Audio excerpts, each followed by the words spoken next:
Hello' বন্ধু বান্ধৱীসকল, পুনৰ এটি ভিডিঅ'লৈ আহি উপস্থিত হৈছোঁহি আপোনালোকৰ আগত। এটা বৰষুণৰ দিন। অসমততো আৰু এতিয়া বৰষুণ চলিয়ে থাকিব। মোৰ ফুলনিখন গোটেই ধ্বংস হ'ল চাওকচোন বাৰু, মাটি পেলাবলৈ ডাম্পাৰ আহোঁতে। বৰষুণৰ এই দিনটোত আৰম্ভ কৰিছোঁ ভিডিঅ'টো।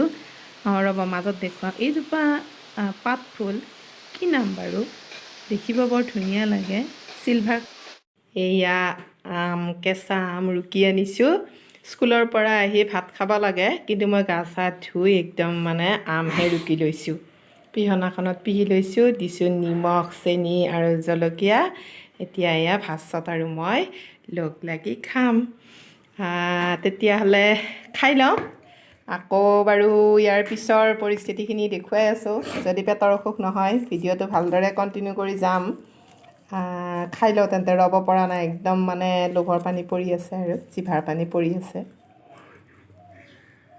হেল্ল' ভিউৱাৰ্ছ, পুনৰ এটি নতুন ভিডিঅ'লৈ আপোনালোকৰ আগত উপস্থিত হৈছোঁহি। আজি আকৌ সন্ধিয়াই আৰম্ভ কৰিছোঁ ভিডিঅ'টো। স্কুলৰ পৰা আহি ভাত খোৱাৰ আগতে কেঁচা আম অকণমান খাই ল'লোঁ, দেখুৱাইছোঁৱে আপোনালোকক। বহুত লোভৰ বস্তু এইটো। খাই উঠি ভাত পানী খাই অকণমান জিৰালোঁ। এতিয়া 7:30 বাজিবৰে হ'ল। এতিয়া ভাত ৰান্ধিবও লাগিব। ভাত ৰুটি ভাত চবখিনিও কৰিব লাগিব। আৰু লগতে মায়ে কচু শাক দি পঠিয়াইছিল, সেইখিনিও বনাওঁ বুলি ভাবিছোঁ। যদিও ৰাতি সাধাৰণতে কচু শাক বা এনেকুৱা শাকজাতীয় বস্তু খোৱা নহয়, কিন্তু দিনত যিহেতুকে মোৰ এইবিলাক বনাই থাকিব সময় নাথাকে, সেইকাৰণে ভাবিছোঁ ৰাতিয়ে বনাওঁ। আৰু কাইলৈ এঠাইলৈ যাম, মনতে আশা কৰিছোঁ। আপোনালোককো লগত লৈ যাম, ওলাবচোন দেই পুৱাই আমাৰ লগতে। আৰু এতিয়া ভিডিঅ'টো আৰম্ভ কৰি দিলোঁ। তেতিয়াহ'লে চাই থাকিব। ভাল লাগিলে লাইক, শ্বেয়াৰ, কমেণ্ট কৰিব।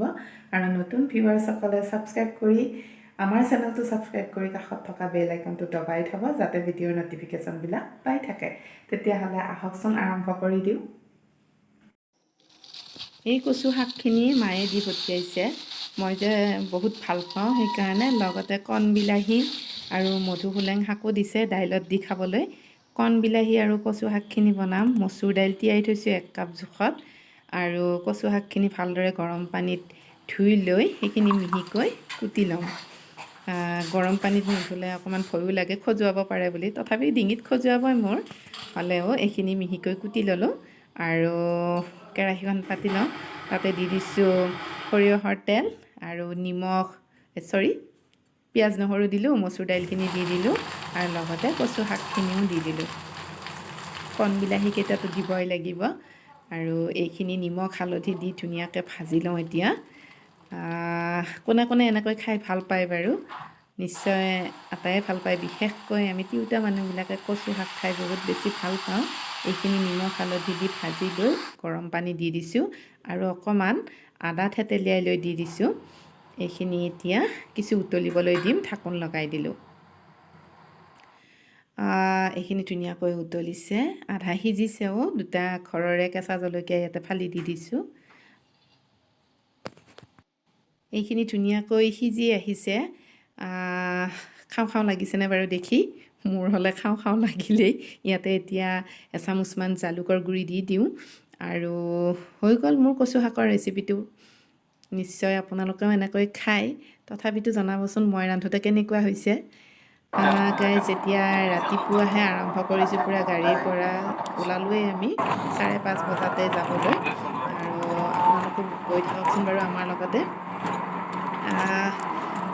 তথাপিতো বাৰু কৈয়ে দিওঁ, আমি যাবলৈ ওলাইছোঁ শ্ৰী শ্ৰী মহামায়া মন্দিৰলৈ, ধুবুৰী জিলালৈ।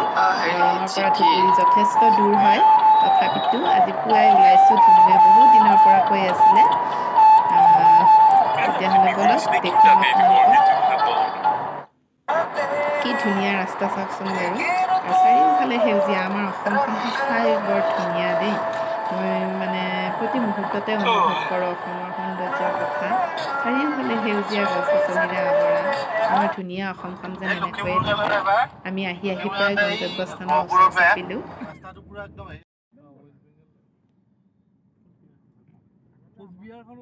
শাল গছৰ বনাঞ্চলৰ মাজে মাজে আমি গৈ আছোঁ, কাষে কাষে। ৰাস্তাটো বৰ ধুনীয়া, দুই চাইডে চালে চকুৰোৱা দৃশ্য আমি এতিয়া পামগৈ অলপ পিছতে।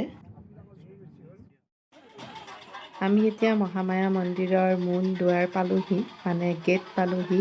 চাৰিওফালে অকণমান আপোনালোকক দেখুৱাই দিছোঁ কি ধুনীয়া প্ৰকৃতিৰ মাজত দেৱী মাৰ মন্দিৰ।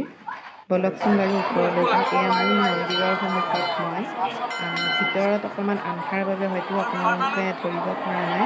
বহুত মানুহ লোকাৰণ্য একেবাৰে। এয়া মন্দিৰৰ বাহিৰত শিৱ মন্দিৰো আছে এভাগ, তাতেও আমি সেৱা জনালোঁ আৰু আপোনালোকক অকণমান দেখুৱাবলৈ যত্ন কৰিছোঁ চাৰিওফালৰ পৰিৱেশটো। নিশ্চয় ভাল পাব আপোনালোকে। আৰু তাত মন্দিৰৰ পৰা আমি এতিয়া ওলাই আহিলোঁ, যাম স্নান ঘাটলৈ, য'ত দেৱী মায়ে স্নান কৰিছিল। আমি এতিয়া ওলাই আহি আছোঁ।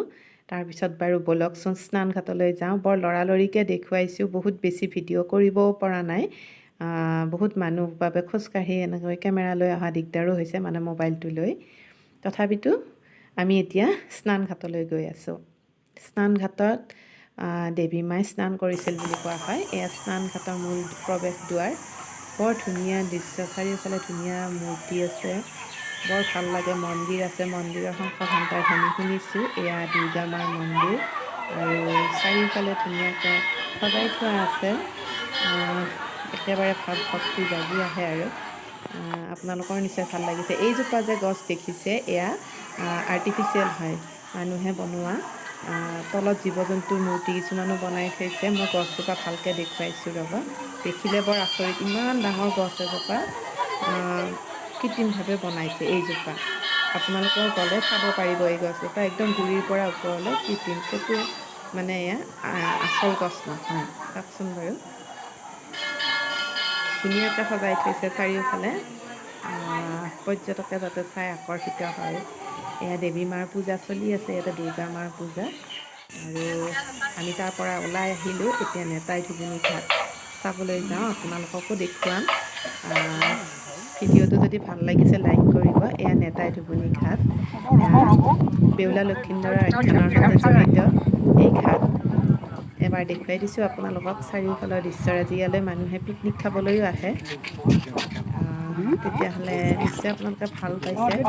মন্দিৰৰ ভিতৰ ভাগত কেমেৰা লৈ ভিডিঅ' কৰি থাকিব ভাল নালাগে বাবে নেদেখুৱালোঁ ভালকৈ, বেয়া পাবও পাৰে তাৰে মানুহে। এতিয়া আমি উভতি আহিছোঁ। বাটতে আমাৰ বন্ধুৰ ঘৰত সোমাই ড্ৰেছ চেঞ্জ কৰি ল'লোঁ। আৰু ভিডিঅ'টো তেতিয়াহ'লে কেনেকুৱা লাগিছে কমেণ্টত জনাব প্লিজ।